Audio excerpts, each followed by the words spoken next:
I had a birthday a couple of weeks ago, and firstly, thank you for all shouting into your screens or phones, happy birthday.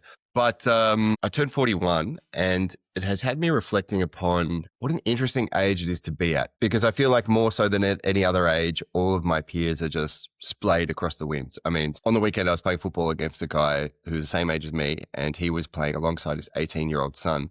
Whereas me, I've got kids that are 1 and 3. Plenty of my friends don't have kids at all and won't. And similarly, people I went to college with are in the Senate or corporate leaders or kind of at the beginning of a new career or unemployed or whatever. Like you can find the full mix. And in fact, I think even some of the people I went to school with might even be grandparents by now. I'll have to check that. But certainly they've got adult kids as well. And it's had me reflecting upon how different contemporary times are to perhaps in the past. I don't think you'd have that diffusion of roles by this given point in 1685 or whatever. And it's had me wondering, am I on board a Titanic headed towards an iceberg of a midlife crisis of some sort? And if I was, what would that look like? Because the kind of aesthetic of how we associate those crises are a little outdated to the point of even being irrelevant for most people. I think we think of a midlife crisis, it's a man who hits 40 or later and realizes that he hasn't bought a fast car, or he wants to leave his wife for a 20-year-old or whatever else it might be. And I think that what that fundamentally represents is some sort of long-term misalignment that's been elasticed a bit too far, and then there's a recoil and then an overcorrection. And so I want to look at what that might look like in our contemporary society today and see by bouncing off of that idea what we can learn about all of our lives and all of our ages, no matter where we are at in this great cosmic cycle. So thanks so much for joining me again. And I want to say sorry I've been off air for the last few weeks. Maybe you can still hear it on me. I got hit with the beautiful COVID, which is nice and retro of me, but should be back on the regular schedule from here on out. Thanks for being patient with me, particularly my Patreons. I've put some extra stuff up for you. If you head on over, you can have a listen to some unreleased music and reflections of a music camp I went on. I think it's all premium content, but you be the judge. And welcome aboard to Kieran, my latest committed member. This whole episode goes to you. Don't take the theme to heart.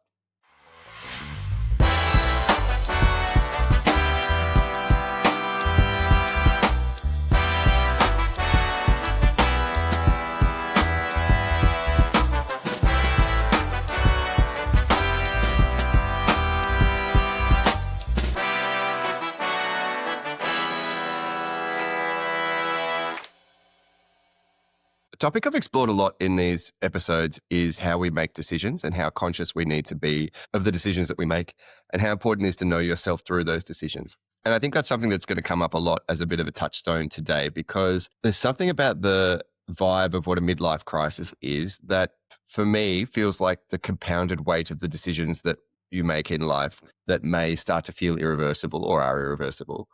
And kind of curious regret as to what the life path might have been had you not made those decisions. And it's kind of like a trope to mock people that are going through such an experience, but I'm really sympathetic because it is hard to be aware of what you're doing. I mean, you're making decisions in a dynamic world with very short handles for understanding what the world is. And many of the big ones are ones that immediately preclude other paths, inevitably. Like no one gets to do everything. And that can be painful. But of course, this is not something that just exists for men in their 40s. And I would be wary of thinking of it in those terms. I remember in my 20s, I was talking with someone about midlife crisis and I joked, what a luxury for people that it's not just crisis the whole way. And I'm glad to remember that joke in this context because it reminds me that for whatever reason, I'm feeling in a really nice lane at the moment where I'm feeling sort of self-aware and balanced in the decisions that I've made and really enjoying the trade-off of those, which include great hardships as any decision or life does. And don't feel an instinctive urge to flip the table and do things radically differently. But of course, that is something that can come for you at any age or at any stage of life. I think it's just more likely to come a little later because the commitments that we tend to make, if they're not well aligned or not able to be updated, can drag a little more to a breaking point as time goes on. I think that makes sense. If you think about it, the decisions that you make, like you're on a highway, the closer you get to a turn off as you're moving quickly, the harder it is to take that turn to the point at which it becomes impossible to do without great damage. And I think that that's a nice little metaphor, not just because I came up with it, which I did, but because I think it illustrates that for certain choices that you might make in life, like buy a house and settle down to sign into a career that compounds, that you fuse with your identity, to have a long-term relationship or marriage, to have children. I mean, you could pick sort of any number of things, but those stand out as the main ones. Or also actually to break off relations with family or break off relationships with friends or whatever it might be. As time goes on, if these decisions don't sit comfortably with you, they can become harder to get out of, if not impossible. You can choose not to have a relationship with your children as they are children, but that's a really hard choice and a much harder one to make than the decision to not have kids in the first place. And of course, vice versa. If you decide to have kids by a certain age, that may be unachievable or impracticable. Relationships is, I guess, one of the other classic ones where the way we style our long-term monogamous commitments in most of the world at the moment, it precludes a lot of other life paths that you may wish to have explored more or may wish to increasingly explore and regret not having done so. And I think that's where the trope of it really comes in, where there's the overcorrection. And again, it doesn't just have to be middle-aged men for whom this comes. And I suggest that it absolutely is. And I think you could have anyone from teenager to 90 experiencing the grating consequence of making a choice that no longer fits. And I think at its extreme, it's a phenomena that we can witness in people who are overly other focused or people pleasers or however you want to describe it, but people who, for whatever reason, make decisions without feeling like they have full agency. And I'm sure we all know these people or are these people. Very common to see people in domains in which they make a decision that they don't feel like they have agency, finding excuses to get out of that decision or finding less pleasant ways to communicate that they want to get out of whatever it is that they've committed to.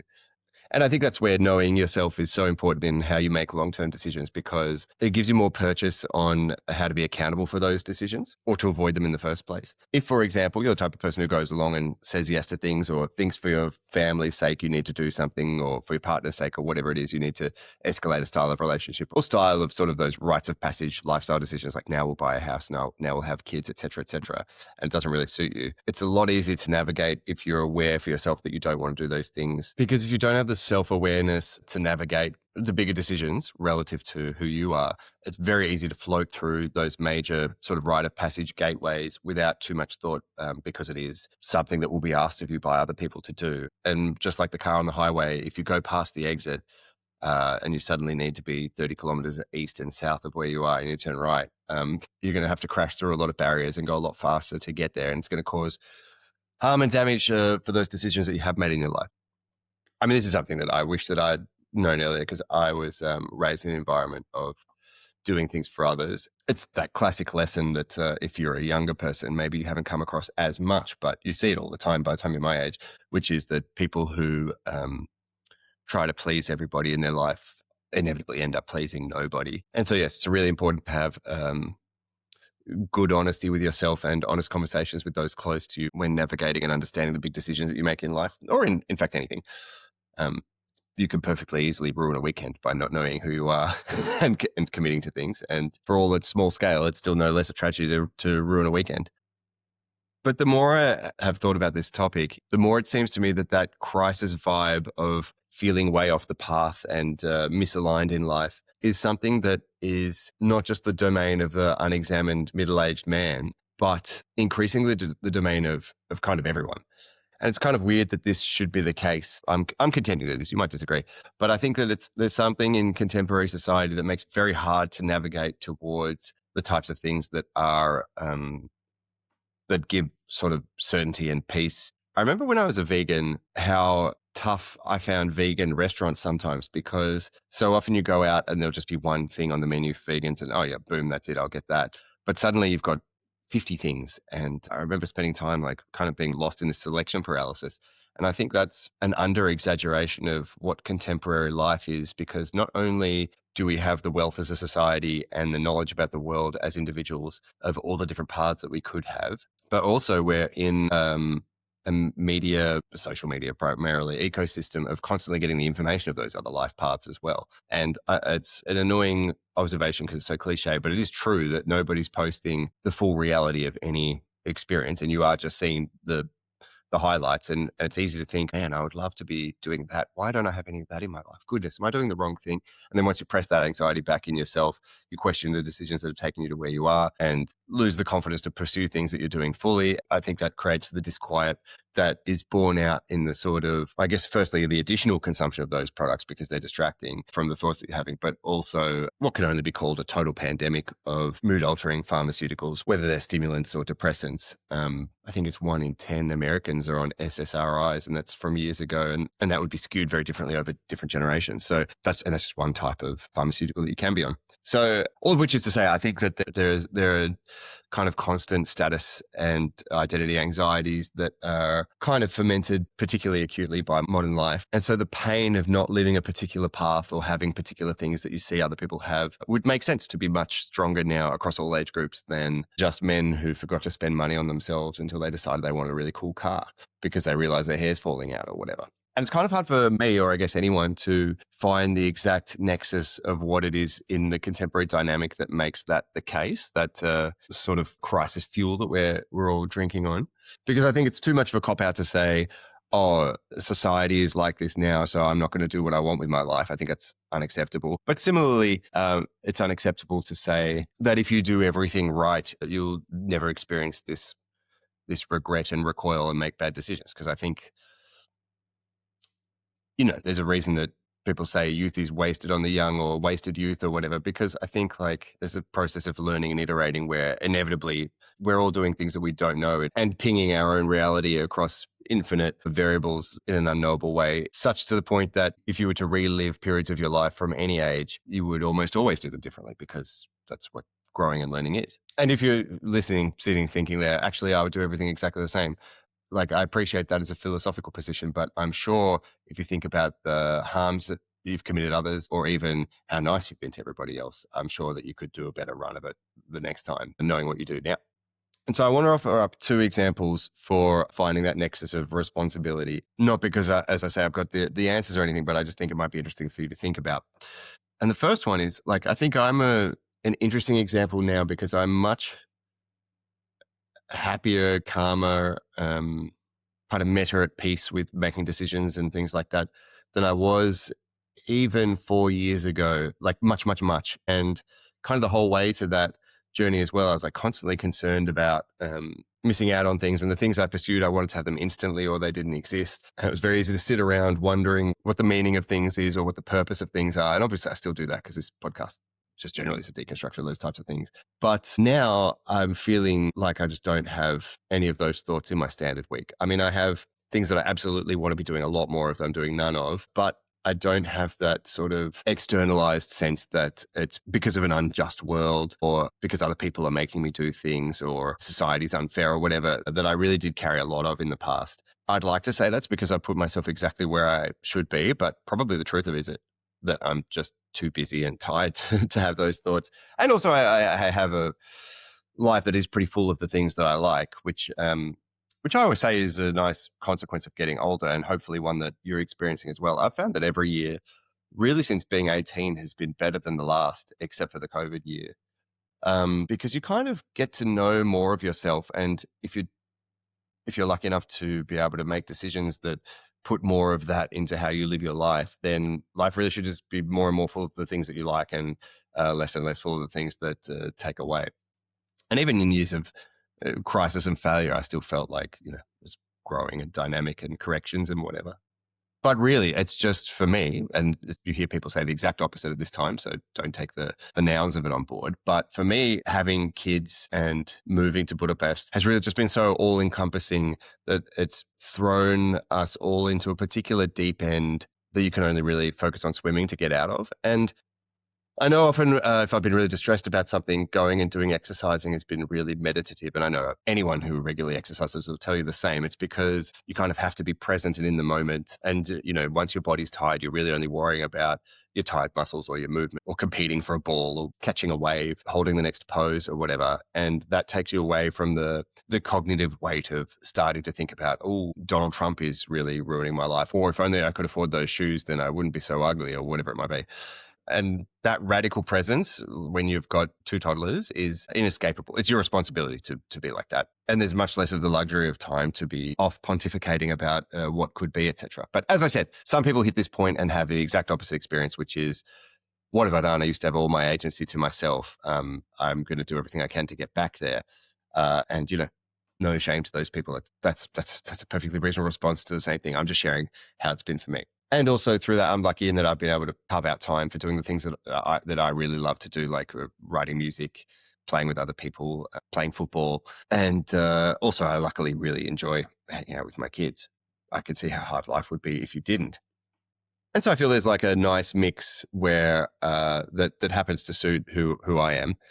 So I don't feel a great need to recoil at the moment and radically shift what I'm doing and upend the table, etc., and all that stuff you associate with a midlife crisis. But on the other hand, my other example goes to how hard it is to kind of do exactly what you want in the contemporary world. And it's ironic that this is the case because, again, back in 1685, it wasn't possible to be a Minecraft streamer. It wasn't possible to be a nail painting influencer. It wasn't even possible just to be someone who could sit on your butt thinking thoughts all day in the way that it is for so many of us now. But also with that massively diffused and blown up list of possible things to be in the world has come, and obviously it's related, a kind of handing in of our skill cards where as a culture, we don't teach each other intergenerationally how to maintain the basic functions of what it is to be alive in the world, such that to be alive now, you really do have to be making money to be able to provide for basic things that in the past you would be able to, just through your own skills,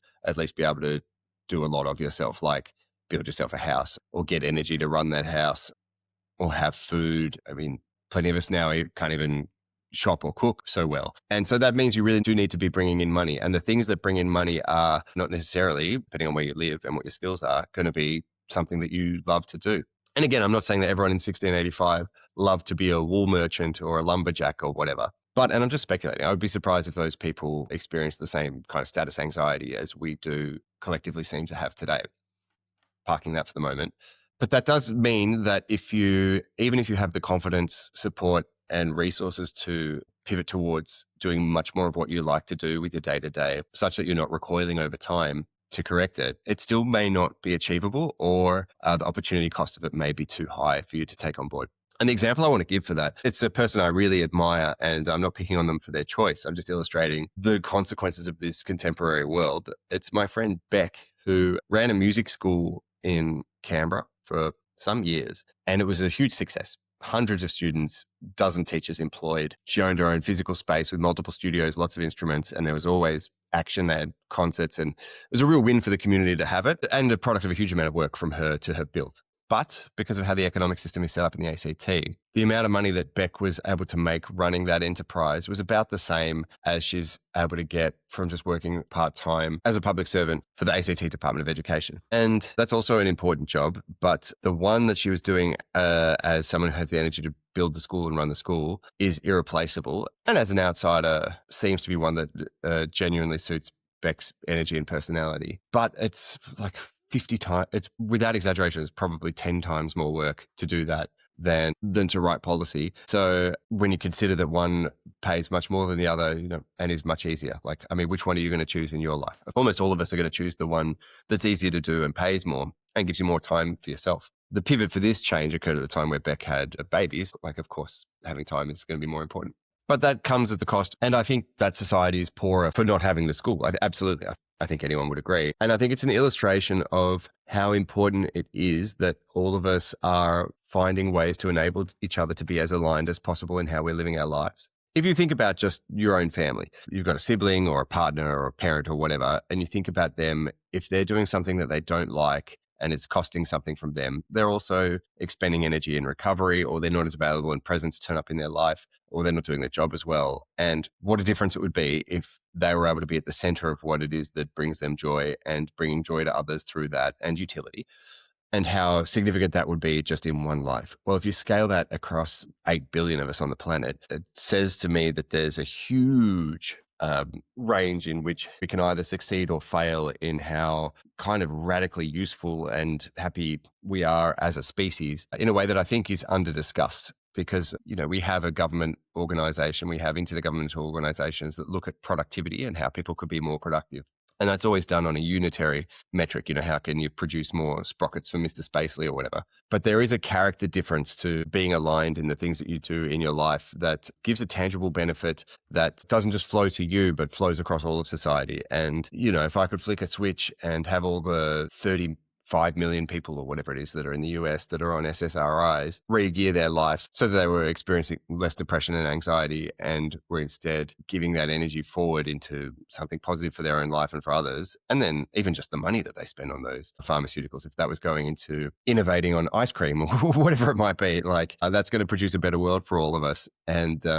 And I think that these are the lessons to take from what it is when we think about midlife crisis, and kind of how cool it is that not only do you have the capacity in your life now, whoever you are, whatever it is that you're doing, to realign in small or big ways, depending on where you're at, to be more in the center of who you are and have that sort of flow of things that you want to have more in your day to day and fewer of the things that you don't want. But also kind of what a responsibility that is that we all have to the collective, and how leveraging that can be to build a much better world than the one that we have. It's kind of cool to think about. And perhaps another element, now that I think about it, in driving what seems to be a greater state of that flavor of misalignment and midlife crisis energy across everyone, is how distant we increasingly are from each other. I mean, that's thematic across all my work as a lamentation, which is both for personal reasons, but also I think not for nothing across society, because I think that where we used to previously live across all generations in great proximity, we now have kind of ritualized engagements with other generations, if we have them at all. Through no great choice of my own, I've been really lucky to work in domains such as music and comedy and entertainment generally, where you find yourself thrown in, with a niche subset of type of people, but there's kind of an agelessness. You're just as likely to be in a session with someone who's 10 years older and 20 years younger than you. And in the social exchange that you have from that offers a real different lens to the different windows that we're all in, that I appreciate that not everybody gets, as we're kind of more siloed and compartmentalized in how we socialize. And I would, whoever you are, invite you to really draw in on the benefits of having people close in your life of all ages, because it's helped me massively. I have many friends that are 10, 15 years older, and seeing the different ways in which they make these mistakes that compound over time and respond to them has been a real leadership in how to navigate that stuff for myself. That's kind of irreplaceable. I mean, you read the mistakes of great lives in literature, or, see celebrities at a distance, but you don't really get that same intimate feeling for what people are going through in their lives as you do when you have close friends. And similarly with younger people, I feel like it's very easy to see in certain decision-making processes how quickly you can choose to do something that will define your whole life for reasons that are not too examined. I mean, I think your frontal lobe's still developing by the time you're 25, but how many of us made decisions before that age that locked us into potentially decades of a path in front of us that we may not have chosen once we were a little more cognizant of what the world is like? So it's hard really to know what concluding thoughts to make about this, other than to say that I hope it's been useful for me to offer this conversation to you, because I think ultimately the worst thing that you can do with how you make decisions and how you are in the world is to not think about it at all. And maybe this screed has pinged off some ideas in your own gravity about what it may be that you are feeling the itch to do strongly that you haven't been able to do. And, listen to that. That doesn't mean burn everything you have around you. It kind of means exactly the opposite. As gently as you can move towards the things that you want to have more of as possible, I think is good. Because as my friend Nick says, it's not an option to completely erase yourself and your desires from the world. You have to reckon with them. And to go back to our stereotype, if you're a man with a wife and 2.1 children, that doesn't mean burn the relationship to the ground because you wish that you were having more sex or wish that you had a faster car, or wish you spent more time drinking with the boys or whatever. But certainly that's an extreme outcome that you want to avoid, because you're damaging all the things, because you're disrespecting others and disrespecting yourself, I guess. But at the other end of the spectrum, you don't want to deny that if you wish that you had more time to yourself, or wish that you'd pursued more of the things that you wanted in the world that are just for yourself, you have to listen to that and find ways to move towards that from where you are now. Because like I said somewhere in here, no one gets to live all lives anyway. So whatever you're choosing is inevitably a compromised path. And so make sure it's one that suits you, because you can be sure that whoever it is that you're looking at on Instagram who seems to have everything that they want, that they don't have everything that they want either, and that they're at some other extreme end of the spectrum with costs that are not immediately visible or are immediately visible.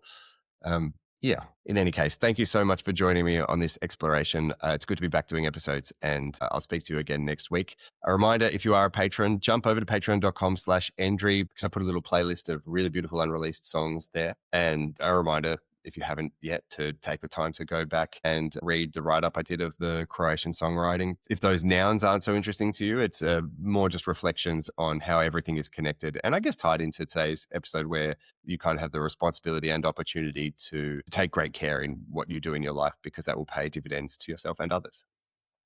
That's it for me for today. Once again, Kieran, thanks so much for joining up as a patron. If you'd like to do that and support the show, I'd greatly appreciate it. Patreon.com/Endry. In the meantime, follow me on Instagram at Chris Endry Podcast, and I'll see you next week. Have a good one.